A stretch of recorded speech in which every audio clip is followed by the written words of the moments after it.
എന്താ ചുവാന സദ്യ കഴിച്ച് ചേർത്ത് പോയല്ലോ. കഴിക്കാൻ തുടങ്ങുന്നുള്ളൂ. നമ്മുടെ ഓണസദ്യ കഴിക്കാണ്. ഓണസദ്യ കഴിച്ചു അല്ലേ? ഞാൻ കഴിക്കാൻ തുടങ്ങുന്നുള്ളൂ കേട്ടോ. ഞാൻ വേഗം കഴിക്കട്ടെ കേട്ടോ. ഓ എന്തൊക്കെ വിഭവങ്ങളുള്ളതെന്ന് പറഞ്ഞേ.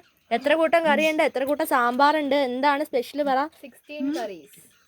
എത്ര കൂട്ടം സാമ്പാർന്ന് ചോദിക്കരുത്. ആ ശരിയാണല്ലോ, അത് ശരിയാണല്ലോ. ഞാൻ പായസം മനസ്സിലോർത്തേ, പക്ഷെ പറഞ്ഞത് സാമ്പാർന്നാ. അയ്യോ അല്ലല്ല, സാമ്പാർ പലതരം ഉണ്ട്. ബ്രാഹ്മിൺ സാമ്പാറുണ്ട്. നമ്മള് സാമ്പാർ നമുക്ക് പല രീതിയിൽ വെക്കാം. സാമ്പാറിന്റെ അത്രയും വരില്ല. എടാ പോടാ, അതേ സദ്യ കയറിയിരിക്കുന്നു മകൻ. വേറെ കാര്യം അറിയോ? അല്ല, മുരിങ്ങക്കോല് ഇട്ട് വെക്കാം, ഇടാതെ വെക്കാം. അത് രണ്ട് വേറെ വേറെ സാമ്പാർ. ഉള്ളി ഇട്ട് വെക്കാം, വെക്കാതെ വെക്കാം. അത് വേറെ വേറെ സാമ്പാർ. അതായത് സാമ്പാർ 100 തരം ഉണ്ടെന്ന്. വെള്ളം ഒഴിച്ചാൽ അത് സാമ്പാറാ.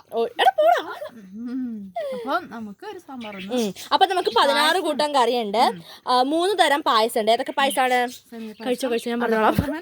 സേമിയ പായസം ഉണ്ട്, അടപ്രഥമൻ ഉണ്ട്, പിന്നെ എന്താ ഉള്ളത്? പരിപ്പ് പായസോ, ചെറുപയർ പരിപ്പ് പായസവും കൂടി ഉണ്ട് കേട്ടോ. പിന്നെന്താ, മോരും രസവും ഉണ്ട്, പിന്നെ ചിപ്സും ചക്രവരട്ടി ഉണ്ട്, പിന്നെ പപ്പടം പഴം, ഇതും കൂടി നിങ്ങൾ ആഡ് ചെയ്തോളാം. 16 അല്ല, അതിലും കൂടുതലാവും കേട്ടോ അല്ലേ?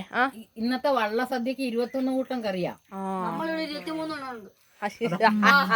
ഇതെല്ലാം കൂടി കൂട്ടുമ്പോ 23 കൂടും. ഗായ്സ് നിങ്ങൾ കാൽക്കുലേറ്റ് ചെയ്ത് നോക്കൂ അല്ലേ മാറ്റി.